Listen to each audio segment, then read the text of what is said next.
On la connaît avec le patronyme Gildas, mais Maryse a écrit un autre chapitre dans sa vie sentimentale avant les années 1980. En effet, elle a été en couple avec un journaliste réputé, Jean-Michel Lelio, père de sa fille Valérie. C'est dans les locaux d'Europe 1 que Maryse Mathuchet a croisé la route d'un certain Philippe Gildas. Une grande histoire d'amour qui va durer des années 1980 jusqu'à la disparition de la star du PAF en 2018.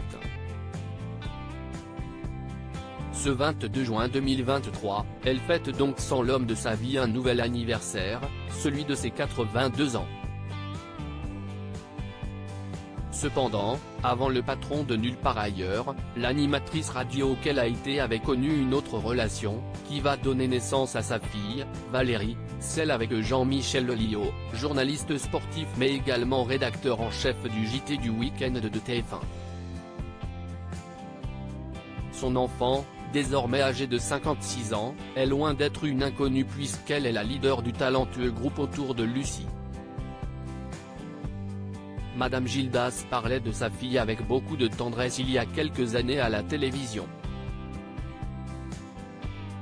Sur le plateau d'On n'est pas couché en 2007, Maryse Gildas avait, à la demande de Laurent Ruquier, parlé de sa fille devant les téléspectateurs. La tendresse dans sa belle voix se ressent lorsqu'elle aborde la carrière musicale de son enfant, né de son ancien couple avec le journaliste Jean-Michel Lelio. Elle m'a demandé une guitare à 20 ans, elle grattait toute seule. Elle a monté un groupe qui s'appelle Autour de Lucie et maintenant, elle chante en solo. Elle est auteur-compositeur même.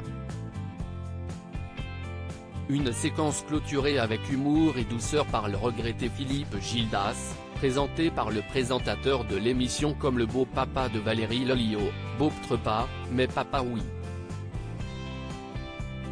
Sa belle-fille avait d'ailleurs interprété un de ses titres sur le plateau de Nulle part ailleurs. Autour de Valérie c'est en 1993 que Valérie Lelio forme le groupe Autour de Lucie avec le bassiste Fabrice Dumont et le guitariste Olivier Durand. Après avoir sorti 5 albums avec le groupe, elle enregistre à Paris son premier album solo, Caldera, où figure notamment la chanson Mon homme blessé, écrite par Miossec.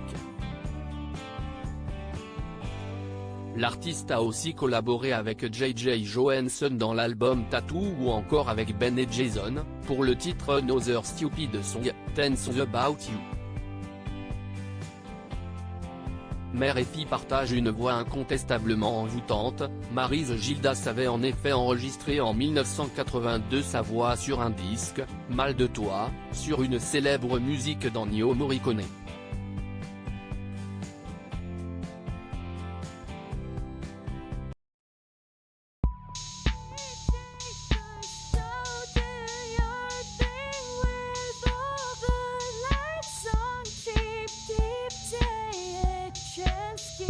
Keep